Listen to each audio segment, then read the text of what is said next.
Hello, and welcome to Living a Graceful Life. I am here as your host, Denise Medved, and I'm also the creator and founder of the Ageless Grace Brain Health Program.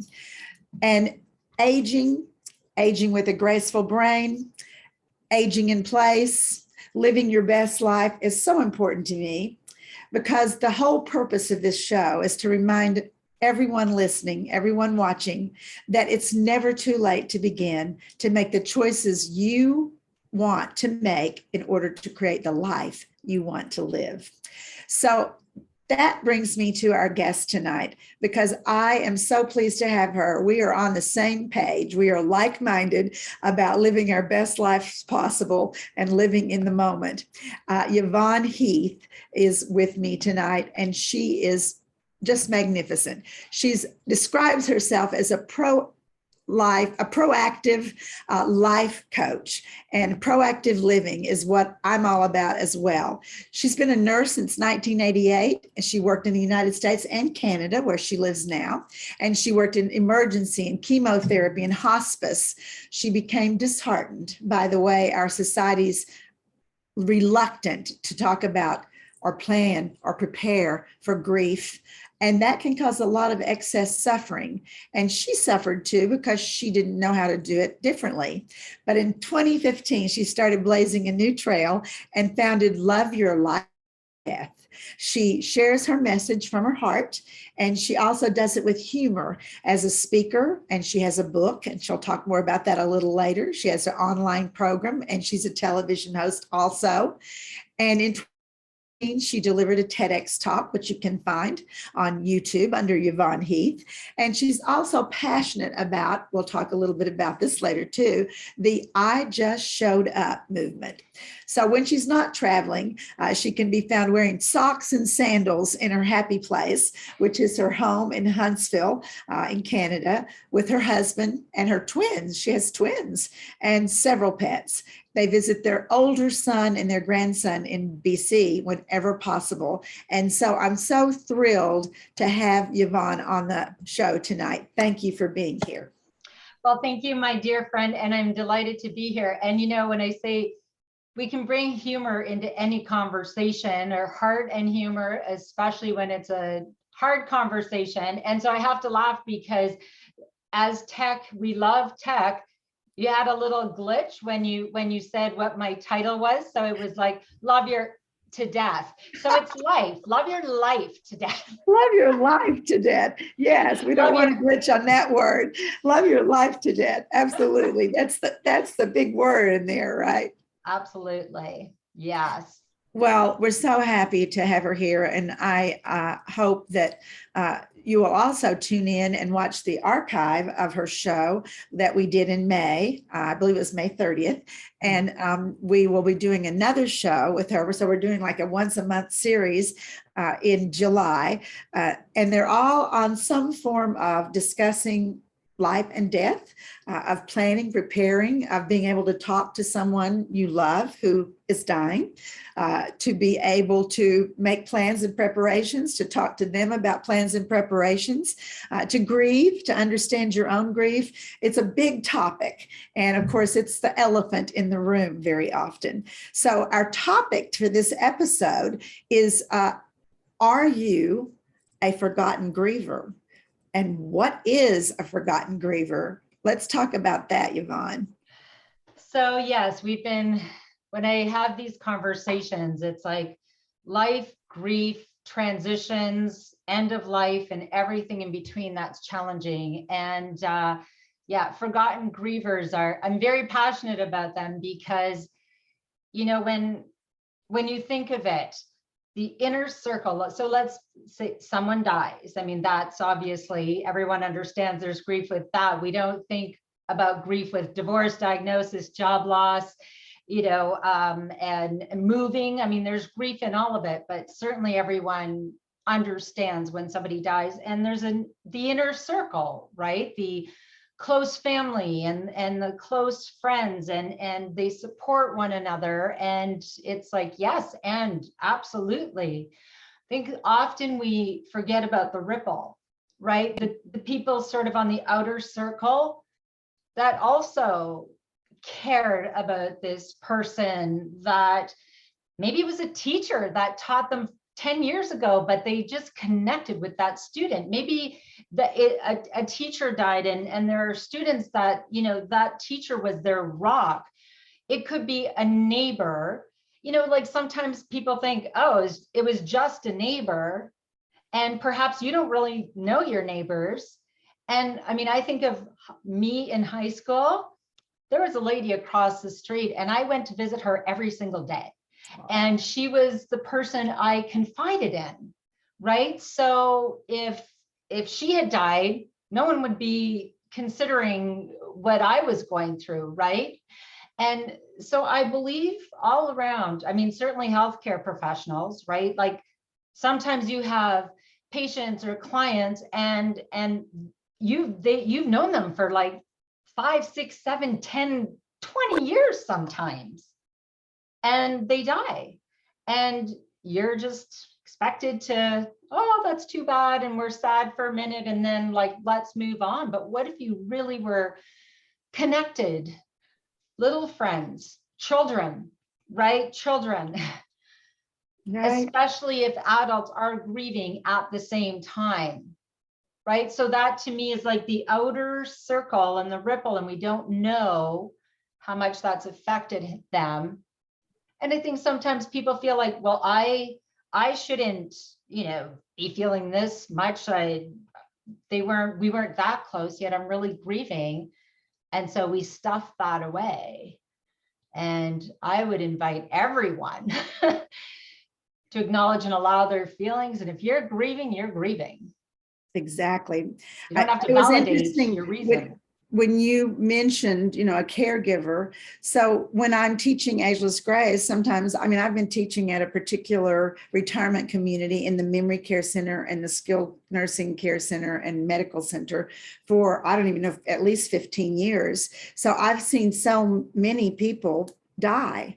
And I am so sad. There were students in my class, and no, I wasn't their best friend. And no, I didn't, you know, but I saw them once or twice a week for years. And we laughed and ageless grace and had a good time. So it's like I very much identify with what you're talking about in the Forgotten Griever, that there's a little thought that goes like, well, I'm just the person who teaches ageless grace twice a week. But yeah, you're right. I've seen them twice a week for 7 years or 10 years or whatever it is. And so when they are gone, it's sad for me. Oh, absolutely. And it's like we feel like we have to justify, right, our position or who we were to that person. And there really, it really doesn't matter. You know, it doesn't matter if your heart is aching and you're grieving. And I think of, you know, when children die and it just, the ripple in a community, right? And so I so want to get in the schools, oh my goodness, because it just so depends on the principal and the teachers and how it's handled, how things are acknowledged. I had someone reach out to me who was absolutely distraught because a student died and the principal didn't want them to say anything. Oh my gosh, no. And I was so incredibly sad, just disheartened. I mean, I had to have a good cry to think, are you serious? You know, and the other piece of that is, and the other piece for whether someone's an inner circle, the outer circle, it doesn't matter. The forgotten grievers are also perhaps that inner circle 6 months down the road, a year down the road, 2 years, 5 years, 10 years, it doesn't matter, because everyone else's life carries on. And you kind of, oh yeah, Mr. Jones, right? Didn't his wife died 6 months and you went on, right? A friend just reached out and she said, my dad and my mom just died and my dad been married. They've been married for 60 plus years. Like he just, you know, and everyone's supporting him. And I know he has a wonderful family and friends. Maybe in 2 years, everyone will be like, oh, right. You're still upset about that. That's right. Right? It's fascinating, actually, how quickly people forget.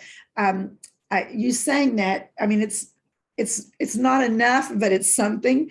I have always waited 2 or 3 weeks after someone passes away to send a card with a letter in it, because I say, I know my personal experience has been that everybody's there. They're all around. People fly in. Everybody's right there. They're making food. They're bringing casseroles. They're doing all this wonderful stuff. And then everybody's gone.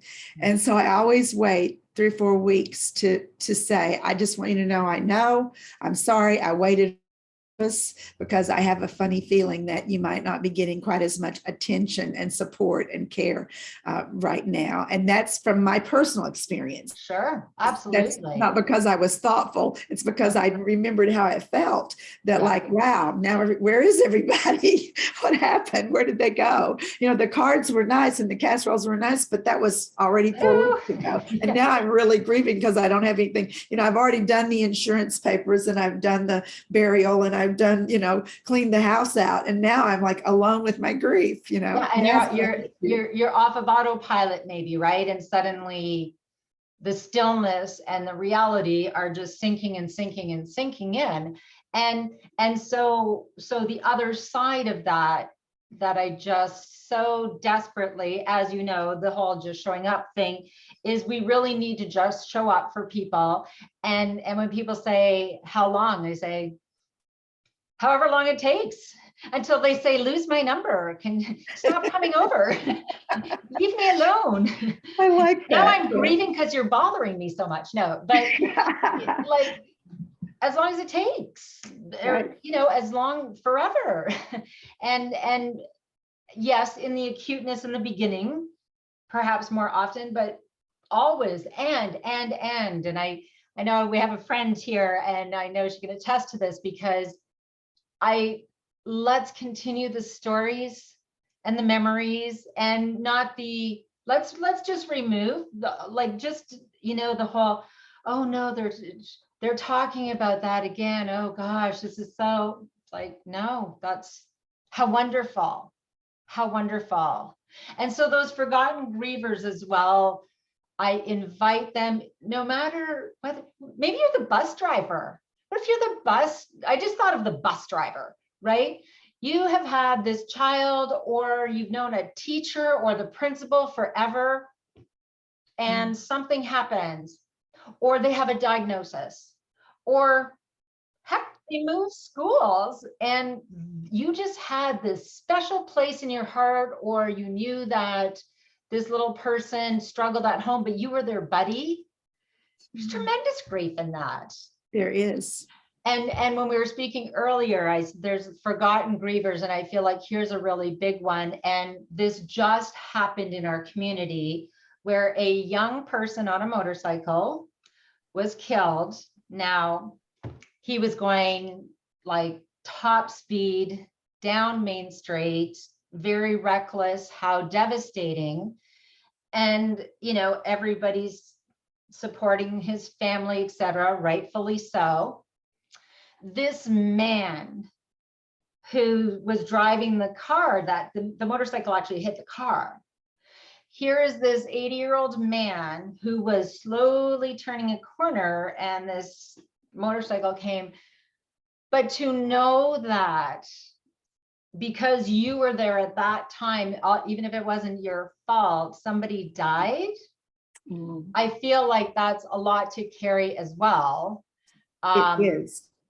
For that man, and again, for the police who come to the scene, for the, you know, like it's challenging all around. But I hope that this gentleman, and I know he's this sweet man, right? He goes to church with my dad, and he's just this lovely little man, right? And he'll have to carry that.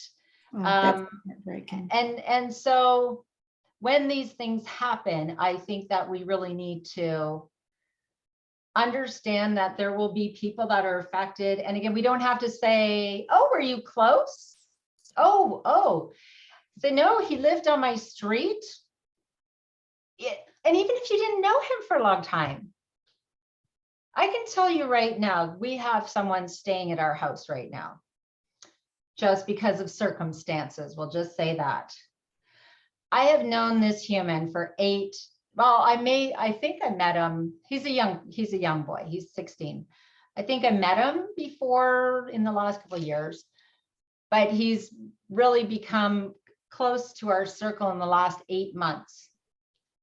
This kid has weaved his way like into my heart and soul, right into my heart. And like, I think, oh my goodness, I can't, if he moved or left, I would be a mess. And people would say, oh, how long did you know him? Or how long? Oh, well, 8 months. And they'd say, right? Right. Oh, why are you so upset? I have no idea. Because I just love this kid. We don't have to, there doesn't have, no timeline. It doesn't matter, right? How long we've known someone, who they were to us. If we're grieving. If we can acknowledge and allow our grief, and if we are struggling, that's the other thing, right? If you are struggling, I invite you to not only acknowledge and allow, but ask for what you need. I think that's really powerful. And I think it's such a part of your message to empower people to ask and say, I'm grieving because my neighbor died or because of whatever, and make no apologies. Yeah. And say, it has nothing to do with how close we were, how long we were close. I'm in grief. And as you mentioned earlier, and I really picked up on this, you said, there's all kinds of grief. You lose a job, you have to move and you didn't want to move, you're moving and you want to move, but you're leaving all these friends behind. There's a lot of kinds of grief that I think, and we're not even we haven't talked about pets. Some people are apologetic, family, right? right? They're apologetic about they'll say, "Oh, I didn't tell anybody. It was just my cat, but I can't get over it." Well, it's not just. There is no just. Pet grief is huge. Absolutely. It's Absolutely. a thing. Yeah, it's huge. And when we get into comparison or judgment, right, that's where we lose it. That's where we lose it, because again, you could have, well, I know a neighbor over here, her husband bought her a puppy like 2 months before he died. I watch her every morning walk this dog. That dog is everything to her. When, not if, because we're all a when, not an if. That's right. When that dog dies, I know there'll be a huge hole in her heart. Absolutely. And you could have a farmer who has 10 dogs that just roam the fields, and he calls them all dog 1, 2, and 3 because he doesn't really care. So, for him to say, oh, you're that upset about a dog. See, this is, again, you don't have to understand. I mean, if somebody said to me, my snake died and I'm devastated, I'd have to catch myself before, right? I'd have to catch myself. We had pet rats. Yeah, see your face right there? I get it. And my kids cried when they died, and I cried. They were adorable. I mean, I had a little mouse for almost 3 years. His name was Tiny. He was a little white mouse, and he lived in a little cage. And when I would come home from school, he'd come to the top to meet me at the top of his cage. And I cried and cried and cried. I was in like 5th or 6th grade, and it was devastating. Sure. and if adults, right? If adults were saying to you, "Oh, Denise, my goodness, don't be just ridiculous. A mouse, it's just a mouse." It's just a mouse. And if we can, again, get comfortable with the discomfort. People say, oh, it's so uncomfortable. I say, yeah, yes, Imagine what it's uncomfortable for you. Imagine what it's like for this person. Be okay with being uncomfortable. Just show up anyways. You may not like, you can't fix grief. See, and that's where people stop themselves. You can't fix grief, or, oh, I shouldn't be grieving. I'm grieving my kids.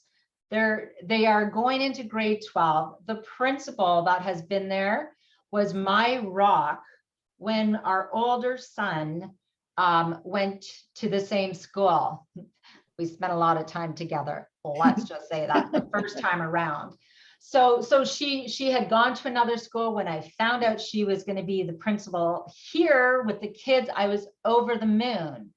I just found out she's retiring, which I'm, grief and joy, right? I'm happy for her. And yet their final year, COVID's finally, and I got all choked up. And I even hear myself, well, what do you so choked? Oh, no, I'm really sad. I just love her. I love, my son used to be able to go in there, speaking of grief, and he was frustrated, and he'd be like, rah, rah, rah, my teacher's being a jerk, rah, and she would just listen. She would just listen to him, let him vent, right? And that's that whole, if we can allow people, if we can just listen, just show up, open your heart and your ears, close your mouth. And you don't have to understand. You don't have to understand their grief. Just allow them. And again, with these forgotten grievers, those who are on the outer circle, or people who had something happened 10, 12, 15 years ago. Maybe they're having, and again, if we knew, we can have a grief attack. They call it a grief attack anytime. We don't need to say, well, wasn't that a long time ago? Yeah. Because we know we can feel it like it was that day. Yeah, I've noticed that myself. Like I just recently, I had this wave of grief over my father. He died in 1992, but I just had this wave of grief come over me, of missing him, of sadness that I can't, talk to him or touch. Well, I do talk to him. I talk to him all the time. Yes. But one of the things I'd love to ask you is, I understand just show up, and it makes so much sense.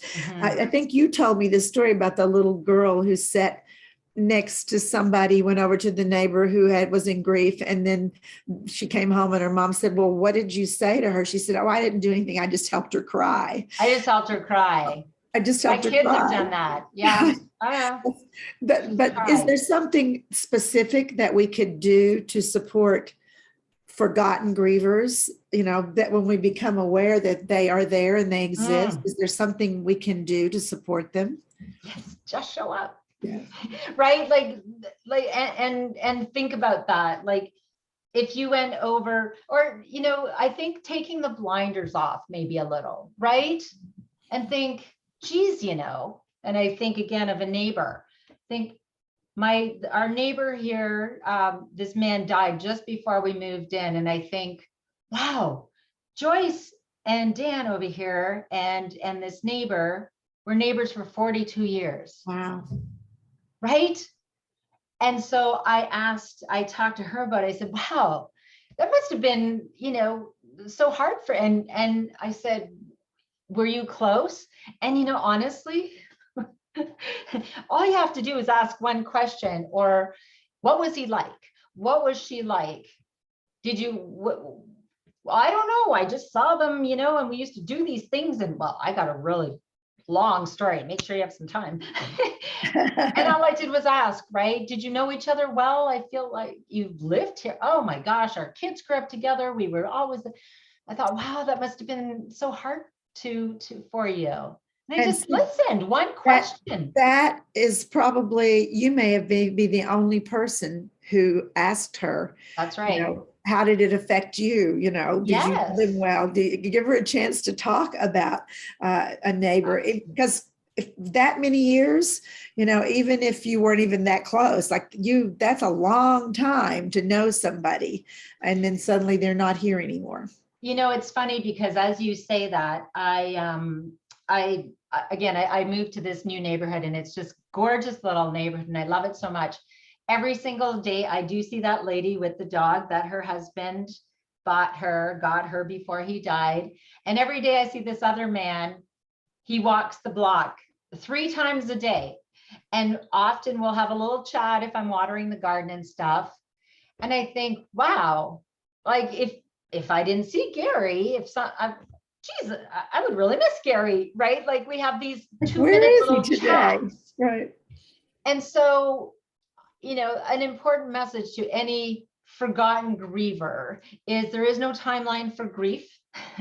There's no timeline. However you're feeling, however long is valid. You don't have to validate your feelings. And if you're missing someone, doesn't matter how long ago they died, they moved, whatever, if you're feeling that heartache, acknowledge and allow your feelings and talk to somebody about it.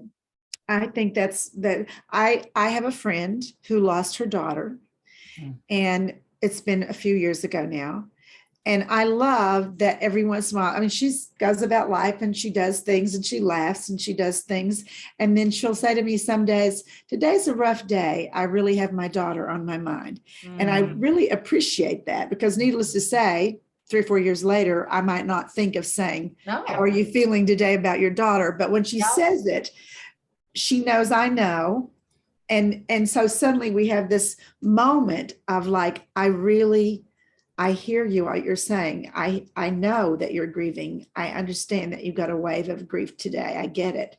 And so I am with you, encouraging people who are listening and watching to speak up when you're having grief, even if it's from 15 years ago, or if it's someone other people think you barely knew. Speak up and let somebody know that you're feeling grief, that you're feeling, absolutely. You have that person on your mind and in your heart today. I think that's an important thing to even give someone a chance to know that that's what's going on with you. And we're so conditioned to say, I'm fine. I'm fine. It's fine. Throw that out the window. Yeah.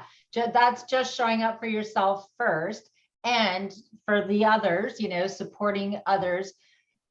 When you don't know what to do and you don't know what to say, just show up. And when something happens in a community and whatever, may I ask you to just think, I wonder who might be alone right now. I wonder who may not have a support system. They live by themselves and they may be struggling right now. Cup of coffee, just asking, I'm just checking in. I'm sure you knew this part, right? And that's, but real honest conversation. I think that's when you talk about change that can cause people to be more open, be more willing to talk, be more willing to listen. I really think that's that level of awareness, that small change in your way of thinking, not just thinking about the wife or the spouse or the daughter or the son, but thinking, and who else? And who else has been affected by this? Who else loved this person or saw them every day or cared about them? I mean, it's a very powerful message. And I hope everyone who's listening, because believe it or not, we're almost out of time. Right. That just flew by. And it's all about being compassionate, part of a compassionate community, because you can make the difference. Tell me about the Just Show Up. Is that a Facebook group?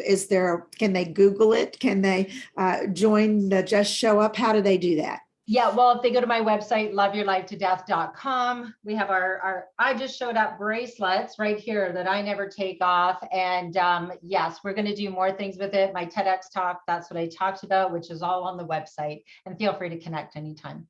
Awesome. So loveyourlifetodeath.com is where you can go to learn more about everything that we've talked about tonight.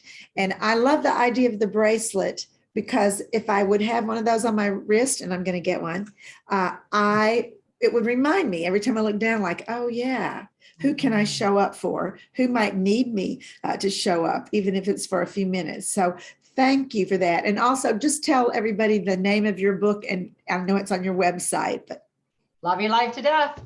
there you go. Love your So life to death. I encourage everyone who's listening tonight to go and visit Yvonne's website. And if you want to know more about the Ageless Grace Brain Health Program, you can go to winwinwomen.com to the store, and there are many products and information about the company, including if you go to agelessgrace.com, you can get a free class and learn what Ageless Grace is. So I just want to thank everyone for being here, for listening. I hope it's made a shift in your way of thinking and your awareness.